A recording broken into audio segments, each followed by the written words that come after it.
Have you ever come in contact with someone that has a mental illness? I bet you have, because mental illness affects tens of millions of people in America. Some of them you wouldn't even know had an illness because there are many different types of mental illnesses, and these symptoms can be exactly the same as everyday stress. So, throughout our speech, we'll inform you of the mental illnesses most of us are familiar with and how to look for them, and also how to help you or your loved ones cope with it. Over half of those that suffer from mental illness live with many different types of mental illnesses, from social anxiety to schizophrenia, and never receive proper treatment or any treatment at all. The social stigma of mental illness in the US is a big reason why most of those who need treatment don't get help. Although those with mental illness suffer, their families are deeply affected by it as well. Treatment of mental illness is important because our mental health determines the choices that we make, our behavior, how we treat people, how we cope, how we handle everyday situations, and who we are as a person overall. Having a mental illness can have a negative effect on all of these things. While there is no exact cause of mental illness, a few combined causes include genetics, biology, traumatic events, and our environment. One in every four adults and one in every five children experience mental illness in a given year.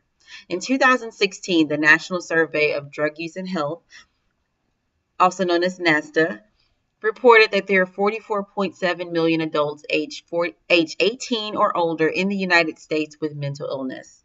That is 18.3% of all U.S. adults. Of the 44.7 million adults that suffer from mental illness, only 19.2 million actually receive treatment. That's only 43.1%. Some of the more commonly known mental illnesses are schizophrenia, bipolar disorder, clinical depression, dementia, and anxiety disorders. Of all of the combined causes of mental illness named, the most recognizable one is traumatic events. We get the word traumatic from trauma. According to Oxford Dictionaries, trauma is defined as a deeply distressing or disturbing experience. Every person goes through trauma at some point in their life. Examples of a traumatic event could be the death of a family member or friend, divorce, being diagnosed with a serious illness, terrorism, rape, and war. Most of us see the mental effects of war every single day. There are thousands of homeless veterans that suffer from mental illness because of things that they've experienced at war. Although small, another cause is genetics. Scientists have found evidence of genetic roots in schizophrenia, bipolar disorder, major depression, and attention deficit hyperactivity disorder, also known as ADHD. Some symptoms of mental illness include, but are not limited to, sleep or appetite changes, lack of concentration, feelings of extreme highs and lows, excessive fears, worries, anxieties, and also withdrawing socially. Sometimes symptoms of mental health disorder appear as physical problems, such as stomach pain, back pain, headache, or other unexplained aches and pains.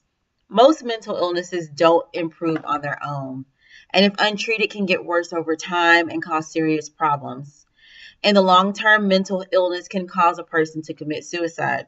Suicide is the 10th leading cause of death in the U.S. According to the National Institute of Mental Health, over 90% of suicides have depression or other mental disorders as factors. Many think that they can deal with their mental illness on their own or don't even know that they have a mental illness. It's important to speak up when you see signs because it may be the only way a person recognizes that they need to get help. Having to deal with any mental illness is a very heavy burden. It can be very emotionally and physically tiring. So with the support of family, friends, and even medical professionals, we can help them get back on track and learn how to cope with the illness and know that their life is not over because of it. There are many obstacles to achieve because of this illness, but it's not the end. Apart from getting the professional help, there are many things you can do yourself to better their situations. Being there for them, helping them cope, is a big part of their recovery process. So if you know anyone with any mental illness, the best thing you can do is offer your help, love, and support. By being there for them is an amazing contribution to them. They are having to deal with it alone, and sometimes their whole life is so hard. And having a friend, family member, or someone that has experienced it as well can always help them.